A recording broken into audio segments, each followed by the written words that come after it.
What's going on, everybody? We have the final game for Achilles versus Klayton from round 1 of the Best of the Best tournament hosted by Wolf of Ichcaria. And let's see what the final matchup is. Klayton has taken Macedon and Achilles has taken Athens. I don't know who wins this, so this should be interesting. Macedon, probably weaker than Athens, to be honest, but fairly similar factions now. Let's get into it. Yeah, we can see Athens taking your average spam of hoplites plus some Thracian plus some skirmish cav. That has really brought them great success. Ever since they got the update where they got Thracian warriors, they've been a little better, Athens. Always were pretty good just because of the fact you could spam hoplites. Would always be pretty successful. But now with the Thracians, that adds a lot of killing power, and in hoplite versus hoplite engagements, these Thracians can turn the tide. Let's go through the armies though. 3 Tarentine cav, a staple of Achilles' armies so far, and Klayton's as well. We have, looks like 4 Citizen Cav, a Thracian Peltist, great unit. They'll hold their own in melee, and obviously the 41 damage javelins are a pain in the ass. We've got 2 Thracian warriors here. It looks like a Thorax Hop General. 1, 2, 3, so 5 Thorax Hoplites in total. 2 Mercenary Veteran Hoplites. 2 Slingers, like I said, the Peltist, the 4 Cav, and the 3 Tarentine Cav. So pretty strong build. Obviously, a lot of hoplite power. These Thorax Hoplites are better than the Macedonian Hoplites, so are the Veteran Hoplites. Not a lot of archers, or missile power in general, I mean. The Slingers will be okay, though. Nothing special. And then he's obviously got a lot of skirmish cav, and the 2 Thracian warriors can also kill cav and do damage to infantry. Anyway, Macedonian build here. Looks like we got 4 slingers from Klayton. We have 2 Tarentine cav only. Looks like a Thoreos. And 4 Thorax swords. Will not beat either the Thorax hoplites or the veteran hoplites. You have a Aspis Companion cav. Interesting. And a shield bearer here. And so is this a shield bearer? Yeah, so 2 shield bearers, 2 Thoreos spears, 2 Tarentines, 4 slingers, and looks like 4 Citizen Cav as well, or no, 3 in an Aspis Companion Cav. I don't really know what these Aspis Companion Cav will be doing in this battle, much like I didn't know what the Companion Cav would do in the first battle. But hey, maybe it'll work out. It could really be doing some damage against these infantry, honestly, especially the Thracians, so could work. Slinger advantage in favor of Macedon, which will be helpful in the late game, especially if these hoplites are left, you can just shoot them to death. Infantry advantage, interesting, honestly, because you have better infantry in terms of these 2 shield bearers, but the rest of the infantry is far superior for Athens, and there's more of it. Oh, there's also a Thoreos spear here. I don't know if I said that, but they're there. So yeah, better infantry for Macedon, but only 2 of them are better. Most of them are very good for Athens and will crush this main line. 1 militia hoplite out there in front. No pikes for Klayton for I think the first time in this series, actually. You can see Achilles brought this Tarentine about on the other side, and he wants to go for the straight up engagement. I don't blame him at all, because this should be very favorable for him. Now these Thorax don't get a charge. That'll help these Thorax swords win. The rest of them look like they got a charge though. Yeah, they did. So this one should maybe lose, but the rest of them should win, because they're just better. Now, meanwhile, here's the problem for Macedon. He's got more infantry, so he's going to try to engage. Shield bearer should win. Shield bearer here should win also. But now he's got an extra unit, and he's going to flank around. No, he's got an extra Thorax to counter it, looks like.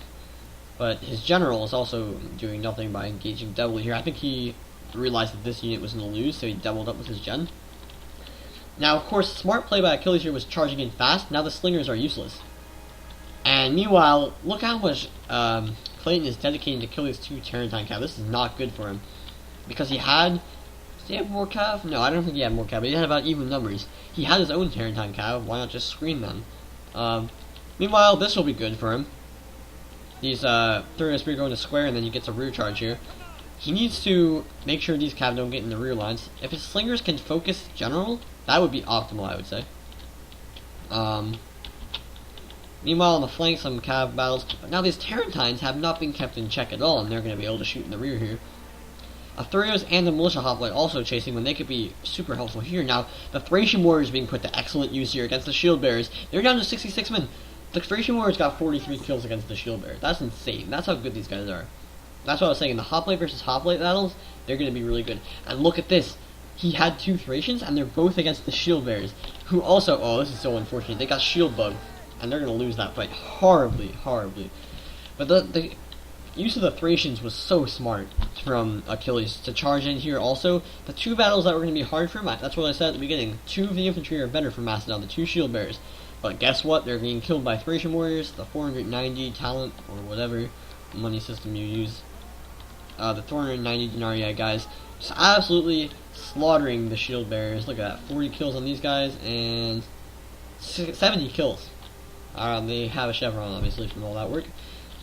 Aspa's companion cav need to be able to get in here, but meanwhile, we can see most of the Macedonian army just crumbling here. And they should, because the superior infantry of Macedon, or of Athens, not Syracuse, Athens, working a devastating effect here. And I don't see much hope for Macedon, although I've been wrong about pretty much every battle in the middle of them so far, so maybe we can see a change here. But I just don't see, how are you supposed to kill all this infantry? And that was the problem from the start, of course, for Macedon. How are you supposed to kill all this really good infantry, thorax swords? Not going to beat thorax hoplites or veteran hoplites, so he had a big problem there. And his saving grace was supposed to be his Shield Bearers. They all just died to the amazing power of Thracian Warriors. Now he's going to win the left flank. So that's a small consolation prize for the entire middle and right, though. With his general here. Some of his units will come back, but unless he wins this fast and without any more casualties, I don't see this turning in the favor of Macedon at all. I can't see it. He's got a little bit of cav left, but they're all spears here, so I don't think cav should be that important. He's got this Thracian warrior, which has 130 kills, mostly on shield bearers, which are pretty much going to be able to win the battle by themselves. Now, Aspa's companion cav got 70 kills, not too bad.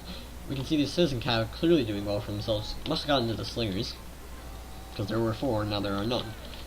Meanwhile, finally, Thracian warriors going to be cleaned up. These guys didn't do as well as these guys did, but of course this is where the general was for Macedon, so that was huge play from the Thracian warriors, really making it a hassle for the general of Macedon to get any work done when he needed to. Imagine if those 2 shield bearers win, then you have something you can go off of. Now I think he would have died here, isolated, but could have been something different. Now, we still have some infantry left, so this is still going to be a fight.